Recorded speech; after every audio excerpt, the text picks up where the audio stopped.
This is episode 67. Welcome to the Ultimate Deck Podcast. Ultimate Deck Podcast. Helping you keep your finger firmly pressed on the decking industry, the people in it, and the information you need to master the backyard. And now, host of the Ultimate Deck Podcast, Shane Chapman. Welcome, everybody, to the Ultimate Deck Podcast. Shane Chapman, Wade Laurent. Good to light up your life today. Here we go. What's with the, nobody got to see this, but you did the lasso over the top. What's going on? You pumped up today? I did the lasso over the top. Yeah, I am a little bit pumped up today. Well, I was throwing this on Instagram Live, and I guess I did that for the camera, even though you can't see that on the podcast typically. Usually you're not very animated. You're like, your voice is animated. Well, it usually your personality, like usually you just sit here like a bump on the log and then talk real loud. But today we got big frown on my face, but yeah. That's why we don't record these on video, because I'm just not a happy guy when we're doing it. Just sound really happy. Grumpy all fake the it. Anyways, we got the live going on Instagram today. So a couple guys in here. I've got a comment to my hoodie already. This wasn't intentional. I was painting today, and so I've got my G-Tape G Nation hoodie. Oh, you didn't have from the past. And so you didn't have Calgary Flames or Stampeders jersey? I didn't. No, I didn't. We should tell everybody about this, the new hire that we have. So we've hired a guy to run our store here, and he's a Stampeders fan. Yep. So that's unfortunate. For people not from here, they might not understand how much of a violation of trust that is. They absolutely understand. It's like, if you're familiar with sports, you understand rivalry. Fair. And so the Rough Riders have two teams that I would say there's a fairly big rivalry with. And it's I've got, like, when he shows up to work with Stampeders gear on, I have an intense desire to wipe my ass with his clothes. It's like 3 days in a row. And now I know he's doing it. It's like our bookkeeper, Brandy. She wears Montreal Canadiens stuff in because she knows it drives me crazy. And I don't care. Like, I don't have a dog in that fight. Like in hockey, I don't really follow anybody too much. So that doesn't bother me, but I just don't like the Canadiens. And I don't know. I hate the Flames because I'm an Oilers fan. So I hate the Flames. Yeah, that makes sense. But I also don't like Montreal. I don't know why. So anyways. Today's topic, though, we thought we should get back to, we've had a lot of goofing around lately. There's been a couple ones that weren't, but we've done some goofing around. And so today we're going to get back to, I'm giving it away now. People on the Instagram are going to know what our topic is before the podcast gets posted. That's okay. Maybe they'll tune in. We're going to give you 13 reasons why you might want to build a composite deck instead of a wood deck. We went back 66 episodes and we've never actually discussed this. I'm sure it should have been the first one. Yeah, like I'm sure it's come up when we're just talking about it. Like when we're doing the podcast, we probably give reasons why. Yeah, maybe. Or maybe it's one of those things that was like so obvious that we didn't think to make it a topic. But today we're going to do that. We're going to give you 13 reasons. And we'll break them up. There's a couple of reasons if you're a contractor, a couple of reasons if you're a homeowner. Yeah. Things to help you sell it. Sure. But before we do that, But first, what's happening in Simcoe? Boy, big snowfall in Simcoe on Friday. Big snowfall. They're talking like somewhere between 40 and 50 centimeters of snow. I don't know what that is in inches. Simcoe's on here. He loves it. He's all excited for Simcoe news. So the other thing that you might not know is that credit to Joey too, but for the intro there. What's happening in Simcoe? What's happening in Simcoe? Great call. We have to call him and get him to actually put this in for us, like Bluetooth this in. Yes, we need to record it. So Midland residents are soon going to be able to reliably track your snowplows. So not only is it important to know that you have snowplows that are removing the 40 to 50 centimeters of snow, you want to know where those snowplows are, like your Uber driver, right? And so the town is upgrading its software system to use a municipal fleet in order to collect better data and improve road maintenance and tracking abilities. So they already have GPS on these snowplows, and now they're going to integrate it with some software, put it on the city's website, and you'll be able to watch where the snowplows are. Simcoe is leaps and bounds ahead of people. Yeah, or nobody cares. See, here you're watching on Instagram, but you don't get to hear the sound effects on Instagram, right? So help me understand this a little bit. So you can see where the snowplows are going to be. Does it show you where they are? Yeah, where they are. But does it show you where they're going to be, or what's the point? I don't know. I wasn't the one who did the article. I get the value if it's like when's my street going to be done? You can look and it's like, oh, it looks like they're 12 hours till they're at my street. But if it's just where they currently are, maybe they already have like a snow clearing like schedule. You know what I mean? You have like priority roads and then secondary roads and then third. Yeah. And so you might be able to watch along and be like, can okay, I log into this? Or is it like geo-fenced off? I don't know. I don't know. I'm kind of curious. I don't know that it's actually active. It just sounds like they're working on it. They're going to get GPS tracking on their snowplows because the trucks already have GPS. This is even funny to me now that we spent this much time talking about a small town in Ontario we've never been to. But Oak and Turf says the ultimate snowplow news podcast. So Simcoe loves it. Mike from Simcoe loves it. Oh, man. Anyways, that's good. Was there any other news that happened this week? Like, this is spring and they're talking about adding snowplow software. That's good. Yeah. So here... Of course there's news, it's but I'm not plus reading any more 8 of it. today. No, it was plus 8 yesterday. 6 today. Which is like, what, 45 degrees? That's a decent February 29th. That was leap year yesterday. Leap year. Today. Today? Yeah, this is the bonus day. So we've got nothing but pluses in our future for a bit. I think, like, for highs. Of course, at night it dips into the minuses. Yeah, but that's good, though. We got to get rid of some snow. Sell some decking. That's right. So, but Simcoe is going to get a snowfall, you said. It's happening. Right now. Started Friday. Mike, you're getting pounded with snow right now, apparently, from what the news is telling us. So that's what they say. Anyways, that's what's happening in Simcoe. I don't know how long we'll do this, but I think it's pretty funny. I don't know either. Maybe until the next time Dave and Joey are on, or until the next time Mike's on. Maybe. So anyway, we're getting better at this. 6 minutes in, we're going to get to the topic today. TikTok. The topic today, top 13 reasons why you might want to build a composite deck versus a wood deck, or a composite deck over a wood deck. So let's get after it. Number 1, these are not in any sort of order. This is not like the best reason to the 13th best reason. They're just like how they rolled off our tongues. Yeah. Talking about it. So, tail end. Mike says from Simcoe tail end, they're catching the tail end of that storm. That's good. Good. Yeah. Phew. He didn't get the 50 centimeters. Eric joined in. He's a Regal star. Look at him. Yep. Okay. Let's get after it. Number 1 is the look, the aesthetic, the colors, the ability to match your decking to your house. You can do that with composite decking. Little tougher with wood. I mean, wood goes with everything. So let's not pretend that it can't work with your house. Of course it can. Wood's like a natural. I wonder what type of position we should take on this. Like if I should take like every time we talk about wood, I should like slag it and be like, you should spit negative on the floor. Wood deck. So, anyways, I mean, it's just like, it can look great. So you can stain wood. You can do all kinds of things with it and make it match your house or make it complement your house. Yes. But if you want some wild colors, like if you want, it would take a lot of effort to get, other than painting wood, which you don't want to do. No, because then it peels off and looks like. But if you have like a dark slate with kind of like a bluey tint house, like it's easy to find a composite that'll line up with that. You can get yourself a Winchester gray or something like that to make that work. To do that with wood would probably require painting to get that vibrant of a color, and then it's just going to peel and flake off, and you're up Schitt's Creek. Yeah, and so. Yeah, and then you're like, it's so much work, right? When it peels off like that. Some of the stains will actually like penetrate in. And I think if you're trying to do, some light browns, medium browns, light grays, you can do a penetrating stain and get a good color, but you're not going to get anything vibrant out of that, right? So yeah, it's always a tint.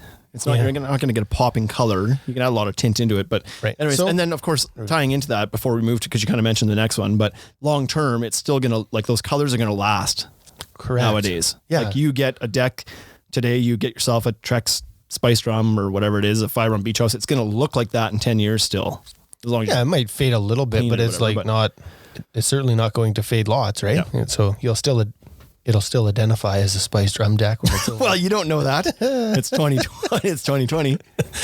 Did you see there was so this is funny. I can't remember which airline it was. Now we're getting off track and back into the news.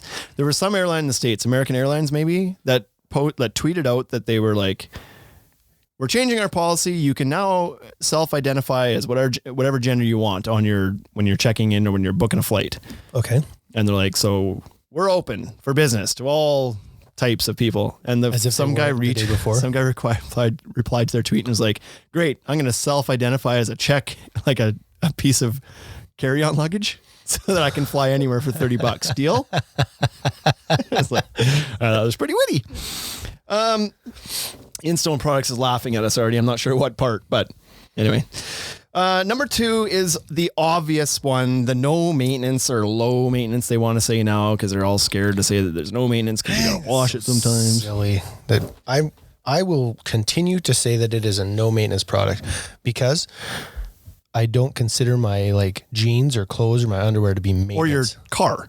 Like yeah, you have to wash it, but you don't have to paint it. You fill it with gas. It's like, oh, so it's so much maintenance. It's like, no, it's like that's shit you do. You're an adult. Yeah. So the no maintenance slow slash. Oh boy. Let me get after that. Hey, well, I got to make sure we got to, there we go. No maintenance slash low maintenance. Just what didn't get it out again. But what we're talking about here is like, you don't have to stain it. You don't have to do anything to maintain the appearance of it, aside from washing it off. Fiberon on their website says that the average composite deck is going to consume about 2 to 4 hours of your time every year, which is just pressure washing it off. Right. Whereas a wood deck is going to consume like 8 times that, 16 to 32 hours. Because with a wood deck, if you want to keep it looking good, you're probably going to have to potentially strip it each year, clean it, re-oil it, restain it, whatever you're going to do. There's a lot of work involved in keeping that look good. If you're stripping it and staining it each year, you have talked to the wrong people. Somebody has sold you. Also true. Somebody has sold you a product that is not what you should be using. You should be using a penetrating oil that you can just like reapply every year. Yeah. Not strip it and sand it and blah, blah, blah. So, yeah, for sure. But anyways, that's the biggest benefit. That's why people want composite decks. That's a huge most of the time is the maintenance factor. It's just like, it just looks good by itself. Doesn't take much work. So I devil's advocate that lots of times when I know somebody has really like pushed their limit on their budget to try and get into a composite deck. And it's like, you know what, like you can do a cedar deck. How about you do cedar or you do treated and use a penetrating oil and then do aluminum handrail? Because that's where all your time is spent, right? On those balusters and the posts and the rail. It's like, 100%. It's easy to oil a deck. Yeah. Like the deck surface. It's not like pick yourself up a deck boss. That's right. You shouldn't be scared of that, right? Take your stain and a deck boss or a good 7-inch brush or a pad. And that's not a 32-hour project. That's a one afternoon. Yeah. A couple beer and boom, done. Sure. Keep the kids off the deck and then it's great. Like, yeah. So it's still something. It's still an afternoon of work that most people don't want to have to worry about doing, but, and it's a cost, right? It is a cost. Number 3 is the longevity and the lifespan of this stuff. So a lot of these products are coming out with insane warranties being the next one, but, they're going to last a long time, probably going to outlast you in that house. Most people don't stay in their homes anymore for 30 years. 50 years. That's right. And that's, and this stuff's all plastic. It's not going anywhere. Yeah. Whereas a wood deck nowadays, we often hear about the, 20 years. The wood's not super dense anymore. It's earlier harvesting on this stuff. It's just not lasting like it used to. Yeah. People are saying they're going back and finding, decks they've installed 6 years ago and replacing rotten components. So that's not what's supposed to happen, but the treatment's supposed to last a little bit longer than that, but the reality of the situation is you'll be hard pressed to make it last more than 15 years anymore. Yeah. Whereas before, like we've replaced 30-year-old decks that are still in okay shape. Yeah. And that's just not happening anymore. So the longevity of these products is much longer on the composite /PVC side than it ever could be on a wood deck, unless you're going to go with a hardwood, but we're talking for the most part versus pressure treated here. Yeah. I think that's probably what we should talk about, right? Because when you start to talk about those, like a thermally modified wood or that Moso bamboo, or you know what I mean? Like the bamboo composite, if you will, like those. Yeah. If you get into an Ipe or something, that's 75 years. Sure. Like that's also going to last. Yeah. It doesn't burn. It's like, it has a burn rating. It's like, that's crazy. The point of this list though is for like, is it worth spending the extra money for composite? And in the case of Ipe, you're not spent like, it's the same price as composite. Yeah.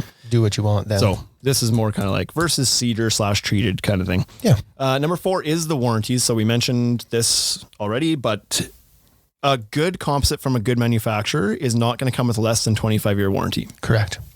There are composites out there that'll come with 15. They're usually crap. Yep.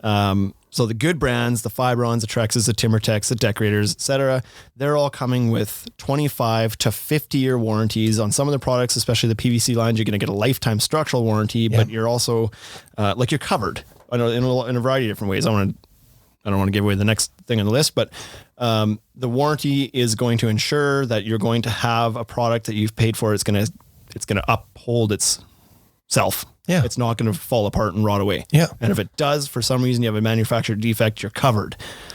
You're not going to get that with the softwood deck. Even in year one. Like when we did our warranty episode, it was like, you have really good coverage by everybody for sort of the first 5 years, right? And in wood, it's like, you don't have coverage after it leaves the lumberyard. Yeah. It's like, it's over. That's done deal. So throw a little bit of G-tape on top of your joist before you put that composite down, and now all of a sudden your frame lasts 25, 30, 50 years as well. Yeah, there's things you can do to help the wood underneath last as long as the stuff on top, for sure. Yep. Number 5 is more of a contractor benefit, I think we discussed, but speed of install. So this one can be debated a little bit depending, but the homeowner one too, because then you're not without whoever the installer is, I guess, is benefiting from this, but also, sure. Yeah, you can build. Like if you're waiting for somebody to finish building your deck and the guy's out there for 1 day doing decking versus 3 days doing decking. Yeah. So there is that component to it. And what we meant here is that typically with a wood deck, you're going to put down 2 screws per joist on every board, and it takes a little bit longer. If you're using a composite system, you're probably using a clip system, which means 1 screw per joist. Yep. And there's also the fact that it's much more true and straight and dimensionally consistent than lumber could ever be. So there's no fighting the boards for the most part, right? You're just kind of putting it in. The measuring is easier. The install is easier. You're not bending boards into place. So it goes a lot faster for the most part. Yeah. I feel like we've had some boards that have been pretty wonky, but I think that's maybe like we might be able to blame ourselves on that because we didn't stack it properly in the yard, right? So then it got a little bit deformed. Well, they've got their tolerances too, right? When it comes off the line of the extruder, they have a tolerance that says it can be, it can have a bit of a curve to it to a certain extent. But the other thing too is it's also easier to work, to push into play. If it does have a little bit of curve to it, like one guy can just push that in while he puts this faster and it's not a big deal. Yes. Wood, you might need tools, or you need a guy sitting there, or you need a wrench, something to leverage it into place, whatever it might be. Yeah. So speed of install, assuming that you're not getting all fancy with it. And if you're gonna start doing picture frames and inlays that you wouldn't have done on a wood deck, well, that obviously takes some time. But if we're just talking about a straight lay, your number of screws is cut in half. So that alone is going to speed things up. Yep. So number 6 is the long-term cost. And so what we're talking about here is, sure, up front, obviously composites are more money than wood decks, but over the lifespan of the deck, it's going to cost you a lot less for a couple of reasons. One is maintenance. So you don't have the annual maintenance cost. You at most might have to bring out your pressure washer once or twice a year. Like I've got a composite deck. I don't even do that. I've never washed mine. So not it one rains. time. Yep. And that does the work for me. Yep. But with a wood deck, if you want it to last and continue to look good, you've got to maintain it. So every year you're putting a few hours into it and a few dollars into it. Yes. With a can of oil and some time in an afternoon or whatever the case might be. Yep. Maybe you have to sand it down. You might have to fix some cracks or some boards. Maybe replace one board because a big knot fell out and now it's a toe stubber or something. And maybe right? you're not handy or capable or of the age that allows you to get down on your hands and knees and do this work. So now you're hiring somebody and that's going to cost you. So let's say you do that. You're spending $500 a year maintaining your deck because you're paying somebody to come oil it. That eventually adds up. And so the studies that we've read have said around that 9-year mark is kind of the break-even point, where if you're maintaining your wood deck properly, you're going to end up spending as much money by year 9 as you did or would have with the composite deck up front. But the difference too is that wood deck at year 9 is probably getting pretty close to replacement time. Well, it's half. It's like and the third. Composite deck still got it's only a third of the way through its life at best. Yeah, the wood deck. Worst, let's say the wood deck lasts 20 years, right? So you're going to replace a wood deck 2.5 times, 3 times in the time that a composite deck would have lasted under warranty. Yes. And so there you go, right? Plus the maintenance cost. So around that year 9 mark, it's like now you're making money, right? Yep. Shopping math. There's a selling feature. Oh yeah, the deck pays you at year 10. Start to deposit it right back into your checking account. You must have told your wife that you were recording a podcast. She didn't believe you, so she logged on Instagram and now she's watching you. So she's in here now. Did you have something to add on that? I did. I was going to mention briefly about the flipping of houses. Did we earmark that somewhere else? Yeah, we did. And did we talk about it or not? We haven't yet. We're going to get there. It's the next one. Good. Settle down. Well, this is how they rolled off my tongue on the list, I guess. It's just going through your brain again. So long-term cost. Number 7, you'll be shocked, is resale value / home value. Oh yeah, great idea. Does, right? Yeah. How you didn't think of that one before, hey? So long-term, what we're talking about here is that statistics say that when you install a composite deck, it's going to maintain over the life of itself 80+% of its value. Yeah. So if you put in a $10,000 composite deck, when you go to sell that home in year 5, 10, 15, doesn't matter, you're going to get back $8,000 to $10,000 of that. Like all of your money or just barely all what you spent on it. A wood deck does not do that. It maintains like 30% of its value for the first 5 years, and then it's basically nothing. You get nothing back on it. You know what? It could actually also be seen as a negative. It can be a deterrent. It's a job. Yeah. Not all millennials think like this, but I know for sure that all millennials. Yeah, they do. I think that when you walk outside and you look at a house, it's not, your first reaction isn't like, oh, nice, it has a deck. It's like, oh no, I might have to do something back here. That's 100%. When somebody's looking at a house, there's always, like when you buy a new to you used house, you're always kind of looking to be like, what are we going to have to do? Some people always want to do something. They want to paint a room. They want to Well, you have to make it your own, right? Yeah. You need to change the cabinets out, whatever it might be. If the deck is on that list, so there's 2 reactions. There's walking into the backyard and there's a nice composite deck that still looks new because it's composite and it continues to look new all the time.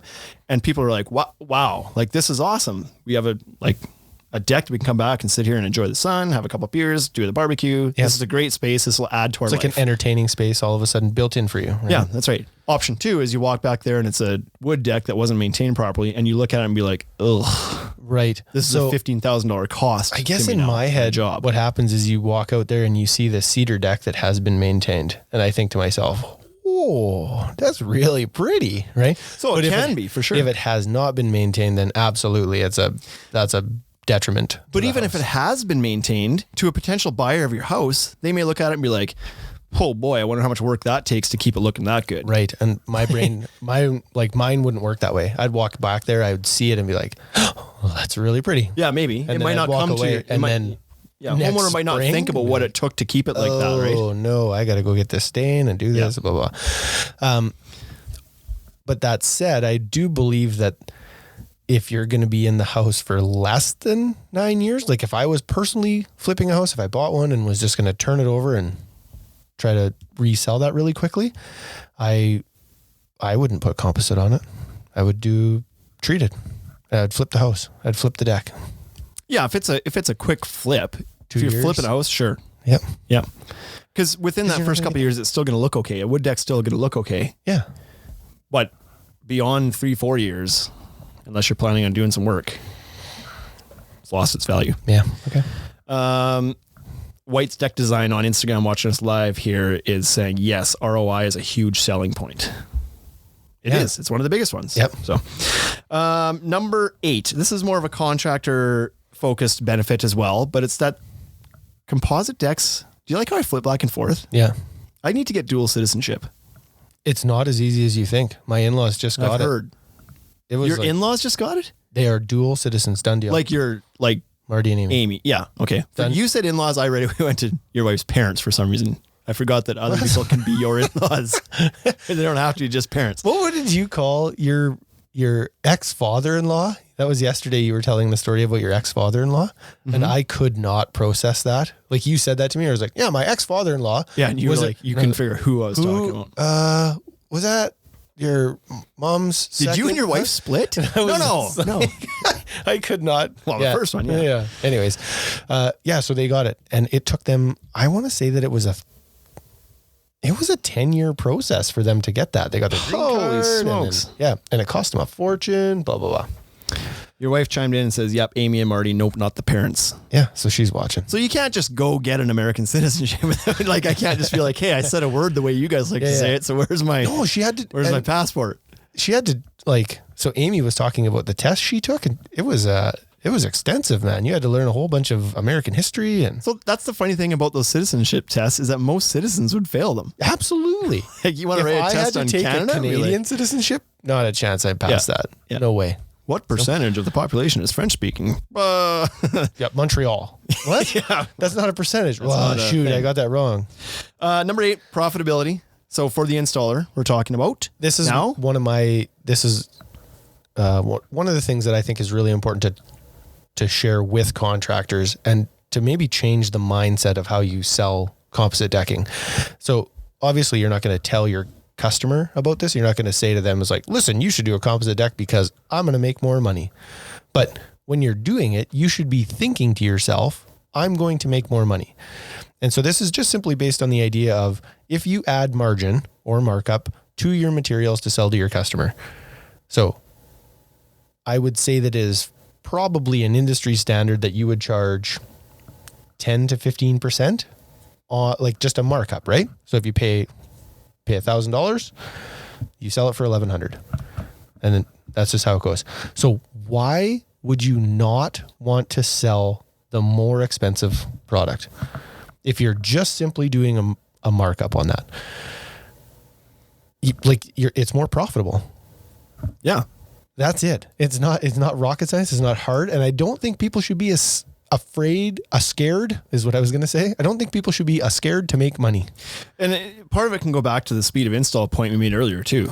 So on the same size of deck, if you're busting out your tire claw gun or your camo edge that allows install to go a lot faster, then like you may make more money just because it takes you less time on the job site as well. Like installing aluminum railing in a composite deck is probably faster than installing wood railing and a wood deck. Yes. Like you get a panelized rail system in there too, along with the composite, like depends on how much of the extra features you're doing. Right. Like, like the picture frame borders and inlays and stuff, but of course you're upcharging for those things. So there's an opportunity to make money there as well. You should be. But, yeah. And it's okay that you make more money because if you're going to put a picture frame on a composite deck, you're using a $600 track saw, not a $50 skill saw. Yeah. That shit doesn't come free, right? The saw blades that go on the track saw aren't $7 saw blades. That's right. $50 saw Yeah, blades. exactly. Right. Yeah. And so make some money. It's like, that's okay to make money. I was having a conversation with a guy last night about this and it was like, it's got to be cheaper. It's got to be, it's got to be less money for composite and more money for labor. And it's like, no, it can be more money for material and it can be more money for labor. That's okay. It's the lumberyard should make money and the contractor should make money and the homeowner should have a really nice project when it's done. Yeah. And that's it. So yeah, probably the guys that sell like Ferraris make more money than the guys who sell Fords. yes. Right. Yeah. Like you're more qualified. You're selling a higher ticket item. People are expecting to pay more because it's a luxury item. And you don't sell as many. Yeah, Like you don't see a guy crush 50 Ferrari sales in a month. that's right. So Number 9 is vendor support and like the loyalty programs. We got a comment here from Eric on Instagram says, I have a supplier that will always redirect the client towards the cheaper product. why? Yeah. Find a new supplier. Find a new supplier. Absolutely. Like for real, get a new supplier. Yeah. Just like, and Or then you when do the selling. yeah. And then when they call you and they're like, hey, what's going on? Why are you not here anymore? I was like, because every time I sent a customer there, you took money out of my pocket. Yeah. I sent them in there to pick out a Trex Transcend product and you talked them into doing Cedar. Treated. Lead Vision. Yeah. Like, Yikes. Vendor support loyalty programs. So what I'm talking about here is that if you have a problem with a piece of material or something to that effect where you need to get a hold of the company for some help with something, there's actually a company that stands behind the product. It's not just like, oh, where'd this wood come from? I don't know. the forest. Who knows? What? It came like it soaked in a vat of chemicals from somewhere and then it came here. And in addition to that, the fact that when you install these decks with most companies, they have some sort of loyalty or kickback or contractor program that you can enroll in. And so now you install these decks and there's a benefit to you long-term on this. You may get cash back. You may get help with marketing. You may get all sorts of things. You don't get that installing pressure treated decks. There's nobody there behind you supporting you or doing anything like with you. good or bad, right? And perfect timing. Here's Trex. Here's Rob from Trex. Yeah. As we're talking about the loyalty programs, because Trex got a great one. Yeah. You don't you install a pressure treated deck and then you turn over your shoulder and you look, be like, All right, who's going to pat me on the back? Where do I put in Nobody. my points? No points. None. You just go build the next deck. Yeah. So with these programs, though, And do it fast because you're doing them cheap because you built a cheap when deck. it comes time to wrap your trailer, you don't turn to the pressure treated guy and be like, "Hey, you got any money to wrap my Micro Pro trailer?" Sienna? No, they You, don't. They don't you have do that? that. Nope. You have a problem with the board and you need it replaced. There's no like phoning up the lumber yard mill and be like, Yeah. "Hey, I it just think doesn't the happen." treatment on this board is a little bit lighter than the treatment on the other board. Yeah. Buy another board. Yep.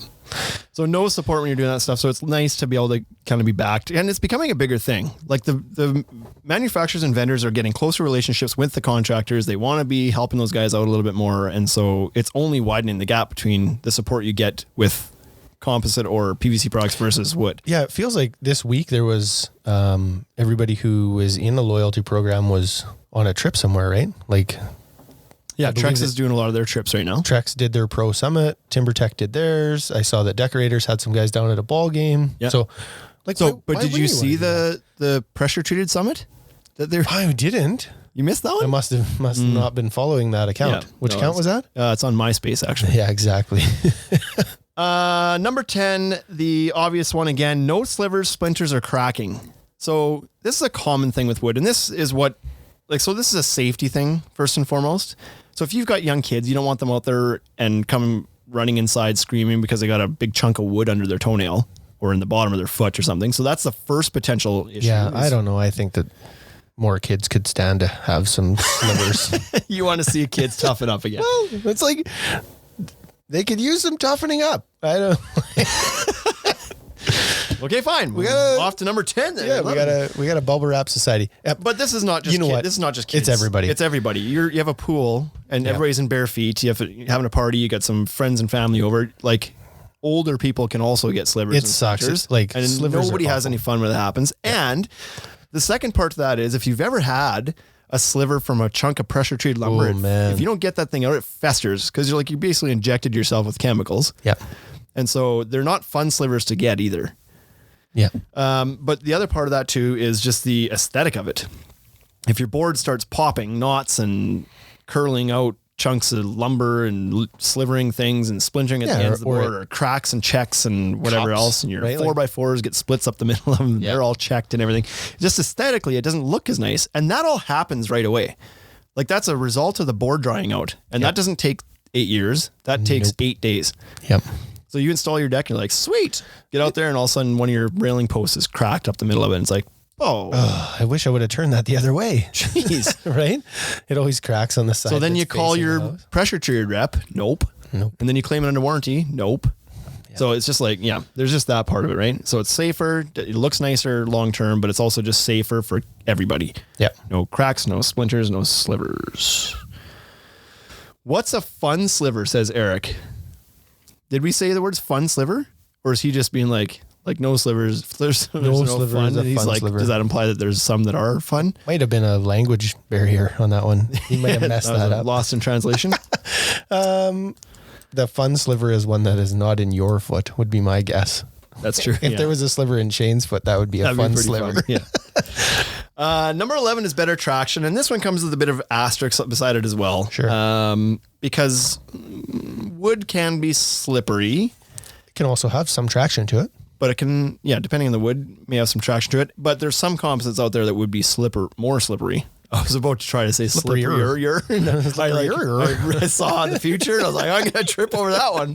So, but some composites can be more slippery, right? Like if we're talking about like a Fiberon Ipe out of the Horizon line, like that's pretty slick when it gets water on it or a little layer of frost or something like that. Wood's going to be a little bit better traction there, but you've at least got the option of getting some boards that have better traction in the composite line. So on the lower end boards, that might be a TimberTech terrain line board, not bad for traction. But if you get up into the PVC brands even, or a Decorator's Voyage or something like that, the traction is insanely good. Yeah, then better than wood. Yeah. Better than concrete. There's no such thing as pressure treated that has insanely good traction, I guess is our point. You just settle for like, it's okay. Yeah, some people put that stuff on. Is it called deck coat? Don't do that. I did. Don't do Yeah. Deck don't coat. do that. Well, the deck But it's over. deck over? Bare deck overs. It's the worst. Yeah, look up the reviews on Home Shit. Depot's website for that. On earth. Like nobody gets even a full season out of it. They're awful. It's awful. So if you find some product that's like, yeah, you just paint it on and it gives you grip. So it doesn't, the reason it doesn't work is the product separates from the board, right? So you get, especially in Canada, we get pretty rapid freeze thaw cycles. And so the moisture gets in between the layer of paint and the board, and it freezes, the water expands, and then there it is. Like it breaks away from the wood. Yeah, it just doesn't work in most climates. So that's it. Yeah. If you don't have a freeze thaw cycle, it might work a little bit better, but it doesn't work here. Yep, that's right. So better traction potentially. Number 12, we're getting there. Here we It's go. a big list. Oh, yeah, it was funny. Number 12 is creativity. And this is, again, has a bit of an asterisk to it. You can get creative with wood. Yes. You're probably not going to with a pressure treated deck because chances are if you're doing pressure treated, it's because you're trying to save money somewhere. So then you're not going to pay somebody to do a bunch of creative features on it. I saw a friend of mine in Saskatoon. I want to say this was like 4 or 5 years ago. They had bought a treated deck. They let it season one season, and then they bought 2 colors of stain, and they picture framed their deck, and then they stained the picture frame a different color and stained the interior one color. So they kind of created a 2-tone deck. I had seen one like that too, where somebody did cool. brown pressure treated in the middle and did a double cedar border, I think, as well. And that kind of looked cool. Sure. So you can do a little bit there, but what we're talking about here is back to the color options. You can get a little bit more creative with colors. Yep. So if you want a reddish deck with a blue border on it, like knock your socks off, you can do that with a composite board. You like, again, unless you're going to paint the decking, which you don't want to do, you can't do that with wood. Yeah. But also you can heat and bend most composite deckings or PVC deckings. So you can get a little bit more creative with your shapes. Yeah. And You can do your some curves. functionality of your space, play with the yard a little bit. There's different dimensions now, and sure, some lumber does come in different dimensions, but treated lumber, like decking, generally comes in 5/4 by 6. Yeah. Period. Yep. You can maybe, if you wanted to play with some 2x4 and 2x6, you could play with some dimensions, but Well, the part that's really nice about wood is you can rip it and router it. you could cut it, but then you got to treat that edge, and it's not the same. As soon as you cut that treatment out, it takes more work to get there, but you could do it. A lot of the companies now, I shouldn't say a lot, a couple companies now, Decorators, TimberTech, etc., are now coming out with multi-width boards. Yeah. So 3.5 inch, 5.5 inch, 7.25 inch wide boards. Yep. So the creativity comes out of the box. You can start playing with that stuff a little bit. So that's easy. In line as well as the color thing. Yeah. Right? And I'm kind of still I still like the idea of being a craftsman. So I kind of like the idea of taking lumber and doing that, like routering it. And I don't know that I would, but I like the idea of it. Yeah, don't know certainly that I actually would. we're not suggesting that you can't be creative with wood, just that there's more options for creativity with, like if you want to build a curved wood deck, there's only so much you can do. Yes, that's right. Like you can't really do a curved picture frame to an extent. If you want to start steam bending lumber, sure, you might be able to get something there, but you're just like, it doesn't have the same aesthetic and look as a curved composite deck. PVC deck, yeah. Yeah, or something with like multiple colors running through it. Yeah. So, or it just takes more work to get Yeah, you know there. that the TimberTech deck where they did maybe it was the wall that I saw, but it's also been it's been a deck and the wall at the IBS last year, and Sean from Premier Outdoors has done this with Decorators. You just mix and match the colors. Like it's nearly impossible to do that with wood. The multi-colors, multi-widths. You like, certainly could do it if you want to sit there and stain 100 different boards, 6 different colors, and try to do then that you're way. talking Could. 32 hours Yeah, exactly. a year. Yeah, right? can you imagine then restaining that? It's one thing to do it before you install it, but can you imagine then going back and being like, oh boy, I got to tape all these boards off. And What a terrible idea this was. Like, That's what was no I good. doing? Last option, number 13 that we talked about here, and it took us a while to get to it, but it's always one of the top ones, is that these composite decks, for the most part, have a green story behind them. So environmentally friendly, because they're taking plastic out of the landfills for the most part. A lot of these products are 90+% recycled content in them. I think they should start trying to take plastic out of the oceans. Yeah, Let's get it not out of worry there about too. the landfills. Let's get right to the ocean. Have you seen, I can't remember what it's called, but there's a guy, probably more than one guy now, but No, I don't see this because they want to talk about Greta Thunberg instead. right. So there's a guy who's doing way more good than her. And he is, I can't remember what it's called. I wish I could remember it right now, but he's built these boats. Yep. He's got an organization, and they basically they sweep waterways. So this boat goes over and it it kind of like scoops up all the surface trash off the waterways and then like loads it in the back, whatever. It's like a garbage truck boat. Yeah. And it's not impossible to drive these things around either, because so the currents in the ocean sort of pile the plastic up in certain spots. Yeah. You know what I mean? Like it all just kind of ends up in one spot. That's not totally true. That's not factual, but it's like there are certain places where the garbage that is in the ocean accumulates. And so you can drive your garbage boat through there. Sure. Pick it up. And so the benefit of a composite deck, the reason why it's an environmentally friendly message is because most of the board is coming from that stuff. Yeah. Like the trash. So your old grocery bags and your old milk jugs and your old stuff, whatever. I can't remember what plastic codes they use. It's like 2 and 5 or something like that, or stuff that can become decking. Yeah. HDPE plastic. But we've been to the Fibron plant, who also recycles their own plastic on site. Like we've been invited to the Trex one too, but declined. Yeah, it just didn't work time-wise. We'll get there.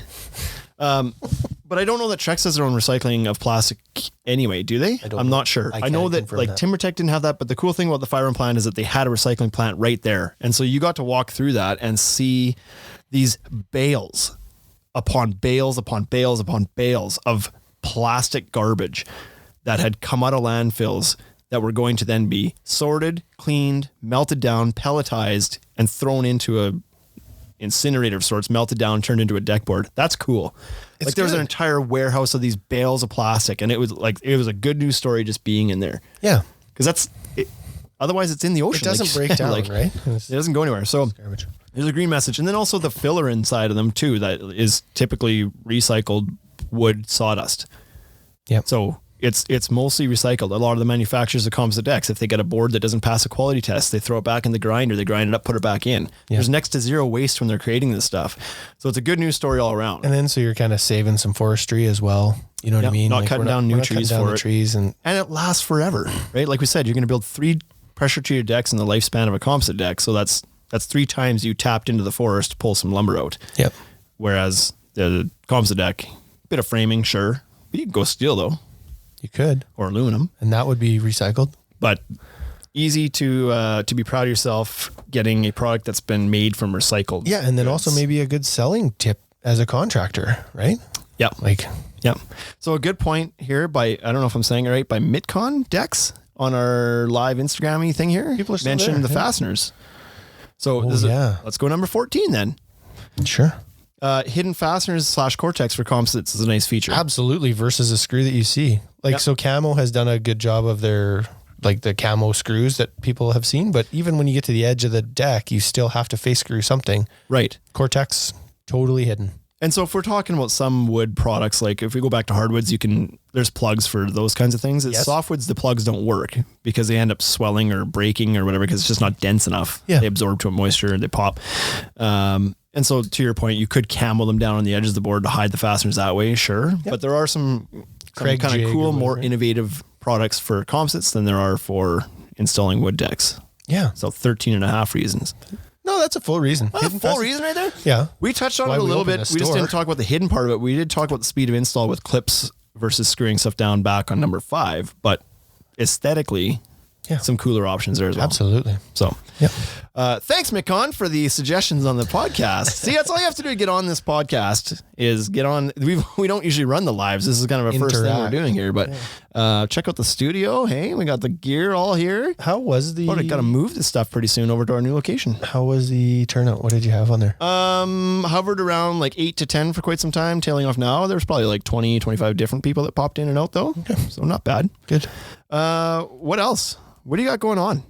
We are working feverishly. We were over, it's Saturday. We're working feverishly to get our new location set up here. So definition of a small business, when the owners are over there painting and scraping. It's unbelievable. I drove out to Round Lake today to pick up some scaffold. Yeah, you did a road trip. I forgot all about that. So you were on the road for a bit. Yeah, left this morning, drove out, picked up the scaffold, came back, scraped a cement wall. Scraped a cement wall, spray painted it. I put a couple of coats of paint in the walls. Trying to get our new location ready for the end of the month here. So we've hired a few people. We've got a few employees on. I think one of the things that I want to not do in 2020 is I don't want to clean toilets anymore. I feel like in year 5 of owning this business, that's it. I think, like, I don't know. You know, when you've made it, when you don't have to clean the toilets anymore. I think it's important to be involved in the business and like maybe mop the floors and like help the guys sell stuff. But I cleaned a toilet yesterday, and I think that was the one. I think that was the last toilet you were cleaning. Not like at the store. I think that's the last time I'm going to clean the toilet at the store. I'm just going to talk to the guys and be like, "Here's the deal." Like, I signed the You paycheck. make more money than me. So you guys can clean the toilets. Whatever. It's like, I'm all for helping. I don't mind washing the floors, and I don't mind loading lumber, and I don't mind, driving out to do a delivery if they want me to, or stepping in on a sale. But I don't know. The small business part of it, there's a lot to it. And so, yeah, I think this year, I'm going to remove myself from. The reason that we're hiring some of these people in positions that we're doing is to be able to kind of get out of the day-to-day stuff and work on the business a little bit more, even in the heat of the season. And so, like, part of that's going to be like, yeah, maybe the owner's not scrubbing toilets when there's other capable people around. That can be one of the day-to-day tasks you let go, and then surprise them once in a while and go in there and clean it up real good. Yeah. But then try to not be angry about it. But you also got to promise not to be the guy who blows it up, right? You don't want to be that guy where it's like you go in there after Taco Tuesday, kaboom, and then be like, not my job. Not my job. So that's great. Anything else for today's podcast? There was 13 and a half reasons why you might want to consider spending a little bit more on a composite deck. I can't believe you're calling that a half reason. That's a whole reason we opened the store. I only give it a half because I think it's going to make for a catchier title, and it wasn't on the sheet at first. So it is the whole reason we started the store. So yeah, so maybe we should count it as 15 reasons. Leave people hanging around like, what's the 15th reason? Yeah. They didn't realize there was a 2 for 1 in there. Next week, we're trying to line up an interview with Cascade Fence and Deck. What day are you doing that was supposed to be this week. I'm out. You know what? I'm out next week. Okay. Why? Just cause. I'm on the road. Fine. I meant to mention this today, and we'll talk about it again next week, but I haven't had a chance to go through it completely. But Cascade, speaking of these guys, Cascade Fence and Deck just recently released what were they calling it? A deck guide, essentially. Deck manual, I think they're calling it. They sent that to you. Yeah. So full disclosure, they sent us a copy for free because they are charging for it. They're charging $100, which is next to free, to be quite honest. So they did give us to us at no cost, full disclosure. Yep.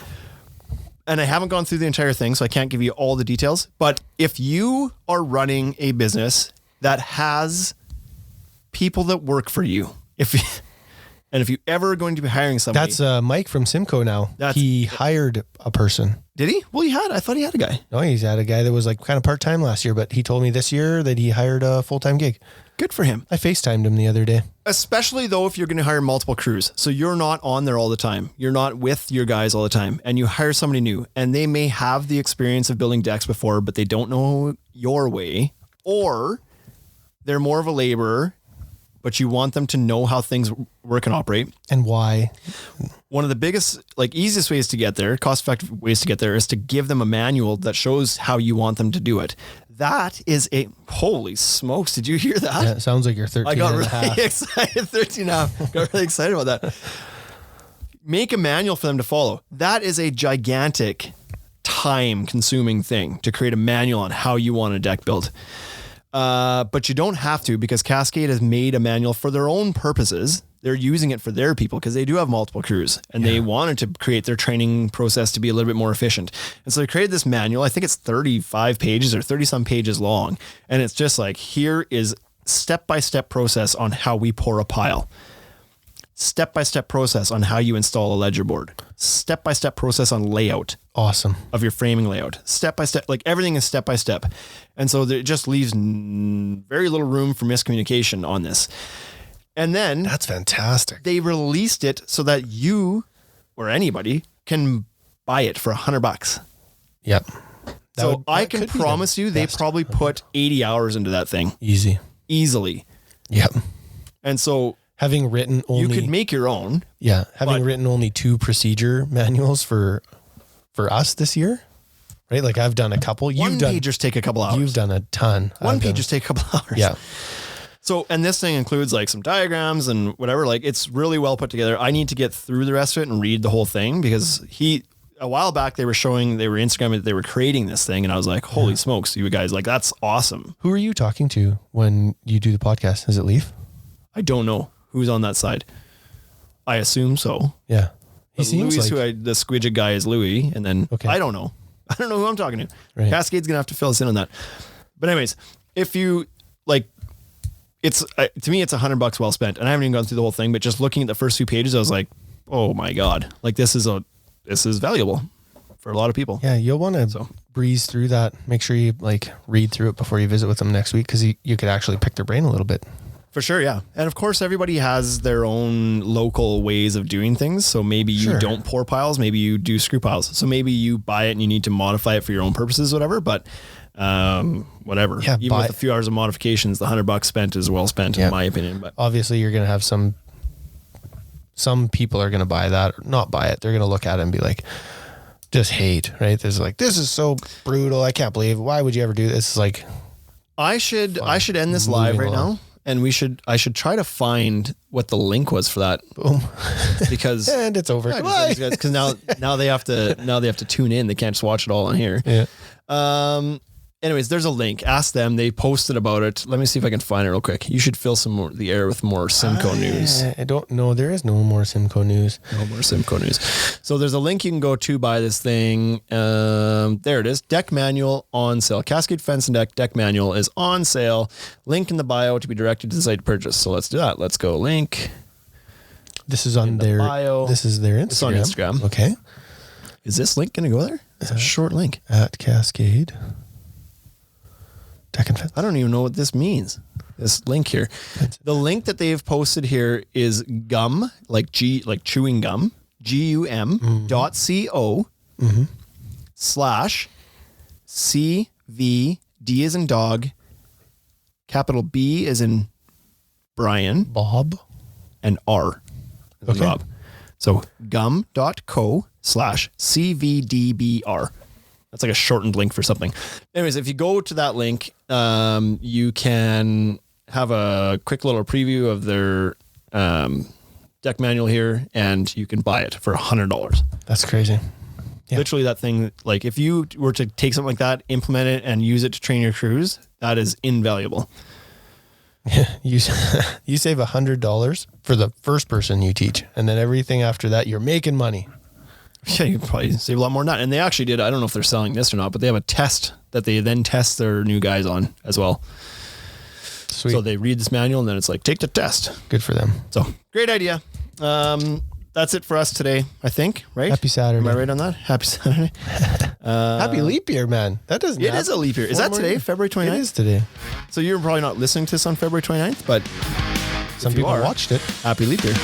Pretty cool. See you next week. You've been listening to the Ultimate Deck Podcast. Ultimate Deck Podcast. Brought to you by the Ultimate Deck Shop. Shop with us at www.ultimatedeckshop.com or check us out at all the social networks we can keep up with. Hit us up for any collaboration or sponsorship opportunities. Thanks for listening.